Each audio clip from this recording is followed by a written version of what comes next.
जो आप जोड़ घटाव देख रहे हो, ये एक तरह से भोजन है। भोजन के द्वारा, अन्नमय कोश के द्वारा हमारे शरीर में परिवर्तन लगातार होते रहते हैं। प्रत्येक 7 वर्ष में ये जो शरीर आप देख रहे हो, स्थूल शरीर, 7 वर्ष जन्म के जैसे ही पूरे होते हैं, ये शरीर पूरा का पूरा मर जाता है, बचता ही नहीं। एक परमाणु अंश तक नहीं बचता, एक कोशिका नहीं बचती, एक सेल नहीं बचता आपका। ऐसे ही अगले 7 वर्ष 1 दिन से लेकर के 14 वर्ष पूरे होने तक फिर शरीर मरता है, दोबारा पूरा का पूरा मर जाता है, बचता ही नहीं। यानी इन 7 वर्षों में पैदा होने से लेकर 7 वर्ष पूरे होने तक जो शरीर में है वो सब मर जाता है, उसकी जगह नए सेल बनते हैं, पुराने निकलते रहते हैं बाहर, पसीने से, श्वासों के द्वारा, मल मूत्र से, अन्य प्रकार से ये बाहर निकलते रहते हैं मर के, उनकी जगह नए बनते जाते हैं। यानी हर सेल नया हो चुका होता है 7 वर्ष में। तो ये होता किसके द्वारा है? अन्न के द्वारा।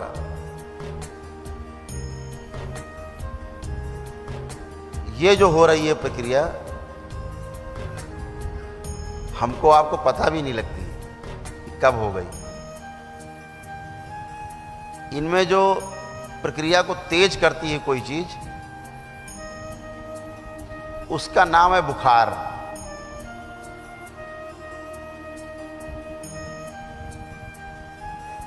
सेल जो डिस्ट्रॉय हो गए हैं, मर गए हैं, उसे बाहर कैसे निकाला जाए? अगर वो अंदर पड़े रहेंगे तो सड़ेंगे, तो रोग बनता है। क्या बनता है? रोग। फिर वही आपके गांठ के रूप में दिखाई देता है, त्वचा रोग के रूप में दिखाई देता है, अंदरूनी गांठें बनने लगती हैं।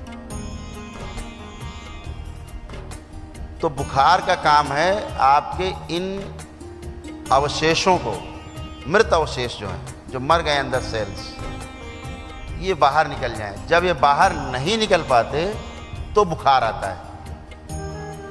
क्यों आया बुखार? वो सेल बाहर नहीं निकल पा रहे हैं, अंदर सड़ रहे हैं, सड़न पैदा हो गई है। तो बुखार क्या करता है? आते ही आपकी भूख बंद कर देता है। पहला काम भोजन। बुखार का काम क्या है? मन नहीं करता खाने का, पानी का भी टेस्ट बदल जाता है, पानी का भी टेस्ट आपको नहीं आता। लेकिन फिर आप कहते हो पत्नी से, माँ से, जरा कुछ चटपटा बनाओ क्योंकि स्वाद नहीं आ रहा है, कुछ जरा चटपट टाइप का हो जाए। जी मचल रहा है कुछ खाने को, अंदर डिमांड नहीं हो रही है, भूख नहीं है, लेकिन जीभ लपलपा रही है, केवल लपर लपर कर रही, जी कुछ खाने को चटपट हो जाए। रोज आदत पड़ी है। तो आप क्या करते हो? बुखार को और निमंत्रण दे देते हो, भैया बने रहो, तो बुखार फिर नहीं जाएगा। क्योंकि जो एनर्जी शरीर की आपकी बुखार के रूप में शुद्धि के लिए आई है, अंदर जला के भस्म करने के लिए आई है, मारने के लिए आई है गंदगी को, उस एनर्जी को आप दूसरा काम देते हो, भोजन दिया, अब वो एनर्जी उसको पचाने में लग जाएगी। वो शुद्धि के लिए, मान लीजिए आपका आश्रम है, 100 कर्मचारी बुलाए जाएं, भैया आश्रम की सफाई करनी है, ठीक है। अब उन्हें आश्रम की सफाई करने के लिए बुलाए गए और उनसे कहो भैया एक काम करो, सब लोग जरा बाहर चलो हमारे साथ और जरा खेलेंगे। अब खेलते रहो दिन भर, सफाई कौन करेगा? तो ऐसे ही आप खेलते हो कि आप फिर खाते हो कुछ ना कुछ। जानवर को आप देखिए, उसको बुखार आए और आप उसकी सबसे पसंदीदा चीज दो, वो मुंह घुमा लेगा, नहीं खाएगा। क्यों नहीं खा रहा है? वो शरीर के रूप में जी रहा है, उसके पास जितनी सूचना है उसकी शरीर के लिए काफ़ी है, और चूंकि उसके अंदर कल्पनाशीलता नहीं है, कर्म स्वतंत्रता नहीं है। वो कर्म स्वतंत्रता ना होने के कारण, कल्पनाशीलता ना होने के कारण वो मौज में नहीं आ पा रहा है कि ऐसा आनंद आएगा, खा के बड़ा मज़ा आएगा। जरा हल्दीराम वाली भुजिया लाओ, अंदर अंदर चल रहा है, हल्दीराम की भुजिया लाओ जरा कड़ू वाली, कड़वी। ये कल्पना जानवर के अंदर नहीं, बेचारे के अंदर। वो तो सामने जब उसको चीज़ दिख जाती है तब उसको लगता है अरे यार वाह वाह मज़ा आ गया, खाओ, तो उसमें रस लेता है। क्योंकि आहार, निद्रा, भय और प्रजनन ये हर इकाई में है। लेकिन जो कल्पनाशीलता है वो इससे ऊपर की बात है। वो इंद्रियों के द्वारा होता है, वो मनुष्य शरीर में है, ज्ञान इंद्रियों के द्वारा आपके होता है, कर्मेंद्रियों के द्वारा आपके होता है, मन के द्वारा आपके होता है। तो ये वो एक अलग अलग व्यवस्था है। तो क्या करता है बुखार, इसको समझ लेना है आपको, तो आपको सुख मिलेगा। क्योंकि अब आप शरीर को देख पाओगे।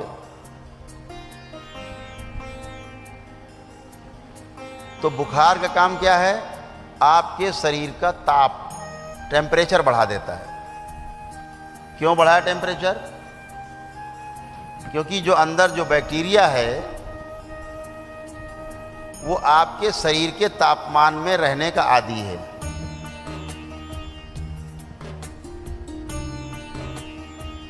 अब अगर शरीर अपना टेम्परेचर बढ़ाता है तो इसलिए बढ़ाता है कि वो बैक्टीरिया असहज हो जाए, उसको लगे कि इससे अच्छा तो मौत है, हमें नहीं रहना। संकल्प इसी को बोलते हैं, हमें भैया नहीं रहना, कहाँ फंस गए, है ना। तो क्या होता है क्रिया, इतना बुखार बढ़ जाता है कि उसी में वो बैक्टीरिया मर जाता है, बर्दाश्त नहीं कर पाता, उस टेम्परेचर को बर्दाश्त नहीं कर पाता शरीर के, जिसमें वो रहने का आदी नहीं है। तो बुखार में इसीलिए गंदगी मर जाती है। एक काम शरीर के रूप में होता है। बुखार का जीवन के रूप में उपयोग देखें तो आप बुखार में जितना ज़्यादा आत्म केंद्रित होते हैं उतना कभी नहीं होते। इतना बढ़िया ध्यान आपका लगेगा बुखार में, क्योंकि आपका मन कहीं जाता नहीं इधर उधर, शरीर के आसपास ही रहता है, साथ में रहता है, इर्द गिर्द रहता है, हटता ही नहीं। बड़े कष्ट में, जितने कष्ट में आप हैं, प्रभु एक मौका देता है आपको ध्यान का, आप गहन ध्यान में जा सकते हो। ये दोनों रूप में बहुत महत्वपूर्ण है, शरीर के शुद्धि सफाई के रूप में भी और मन की भी शुद्धि सफाई के रूप में भी। यहाँ आप संयम से स्वास्थ्य तक की यात्रा कर सकते हैं, क्योंकि स्वास्थ्य करने की जो यात्रा है उसका जो वाहन है वो संयम है। अगर आप में संयम नहीं है तो आप कभी भी स्वास्थ्य तक की यात्रा नहीं कर सकते, स्वस्थ नहीं रह सकते। स्वस्थ रहने की पहली शर्त है संयम आपका अच्छे से हो, पूरा हो। हम क्या करते हैं बुखार में, कुछ खा पी लेते हैं, तो जो एनर्जी गंदगी निकालने काम में लगनी थी भोजन पचाने में लग जाती है, गंदगी ज्यों की त्यों पड़ी रहती है। दूसरा, आप क्या काम करते हो, टिकिया खा लेते हो, एकदम अप्राकृतिक कार्य, एकदम अप्राकृतिक कार्य। टैबलेट खाई आपने और बुखार को दबाने का प्रयास किया, बुखार बेचारा दब जाता है, कमजोर है, दब गया। ऐसा आप 10-20 बार जब करते हो तो शरीर जान जाता है कि इसमें रहने वाला जो मालिक है वो चालाक है, ये गंदगी साफ करने नहीं देगा। तो हर बार क्रिया क्या होती है, आपने बुखार को दबा दिया तो अंदर की जो गंदगी बाहर निकलनी थी वो अंदर ही रह जाती है, और वो दिन दूना रात चौगुना बढ़ती रहती है। बढ़ते बढ़ते क्या होगा, जब शरीर इस बात को समझ लेता है कि ये चालाक आदमी है, तो फिर शरीर भी चालाकी करता है, फिर वो टाइफाइड बना देता है, फिर टाइफाइड होता है, फिर आप डॉक्टर ढूंढते हो, ये डॉक्टर वो डॉक्टर साहब बुखार नहीं जा रहा, 15 दिन हो गए, डॉक्टर साहब 2 महीना से बुखार नहीं जा रहा है। ये बुखार जो नहीं जा रहा है आपने ही पैदा किया है, इसके क्रिएटर आप हो, इसके जनक आप हो। अच्छा चलिए मान लीजिए आपने किसी तरह से ज़बरदस्ती टाइफाइड दवा लिया, ऐसा आपने 2-4 बार कर लिया, आपने मान लिया अरे भाई बड़ा अच्छा डॉक्टर था और हम जीत गए, टाइफाइड चला गया। टाइफाइड क्या है? आंतों का ज्वर है, आंत्र ज्वर बोला जाता है, इंटेस्टाइनल, हाँ वो फीवर है। आंतों में जो जमा हो गई गंदगी स्टोर हो गई है, इसलिए बुखार है। आंतों को बुखार आ गया, सड़न पैदा हो गई, तो क्या होगा? वो सड़न आपके रक्त में मिलेगी, गंदगी, रक्त पूरे शरीर में गंदगी लेके घूमेगा, फिर किडनी छानेगी उसको, लीवर किडनी होते हुए फिर छनेगी और गंदगी आप में है ये फिर मिलेगी। यही शरीर बेचारा बिना मतलब का काम करता रहेगा। कैसे? जैसे कि आप झाड़ू लगाओ और यहाँ सारे पंखे चला दो और झाड़ू लगाते रहो ज़िंदगी भर, कूड़ा बाहर नहीं जाएगा, इसी में घूमता रहेगा। तो क्या किया आपने? अंदर के सारे पंखे चला रखे हैं झाड़ू लगाते समय, अब वो बाहर नहीं जाएगा, अंदर ही रहेगा। क्यों? आप टिकिया खा रहे हो, टैबलेट। तो ऐसे बुखार बनते बनते कहाँ पहुँचे? टाइफाइड पहुँच गए। अभी आपको आगे की यात्रा करनी मेरे साथ, हम करा रहे हैं आपको यात्रा, पूरी यात्रा करो तो आपको समझ में आ जाएगा। ऐसे आपने 2-4 बार टाइफाइड दबा दिया, तो अब जो रोग बनेगा उस रोग का नाम है तपेदिक, यानी टीबी, यानी फेफड़े आपके खराब होने शुरू होंगे, क्योंकि फेफड़ों को बहुत ज़्यादा काम करना पड़ रहा है, जिसके कारण बाय प्रोडक्ट के रूप में कफ इकट्ठा हो रहा है।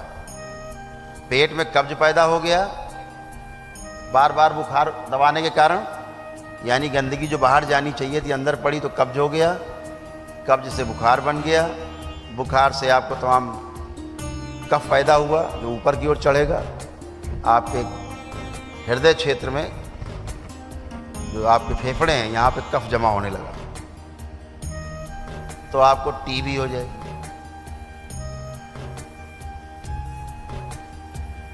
टीबी के बाद भी ध्यान न दिया, फिर आपने टिकिया टैबलेट जारी रखी, तो कैंसर बनेगा। फिर यही कफ जो है मस्तिष्क की ओर यात्रा करता है और पूरा शरीर कफ से आप भर जाते हो, आपका शरीर आच्छादित कर लेता है। उससे क्या होगा?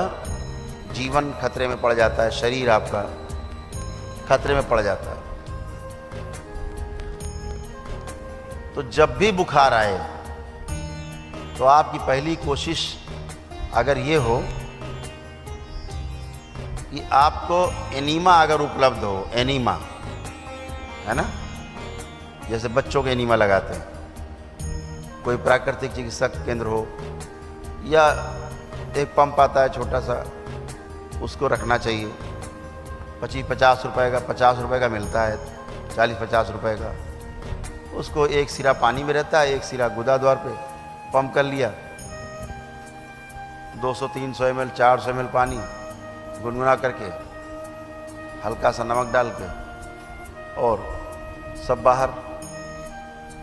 कभी किसी को बुखार आ रहा हो, कैसा बुखार आ रहा हो, आप उसको दिन में 2-3 एनीमा लगवा दो, बुखार भाग जाएगा बगैर दवा के।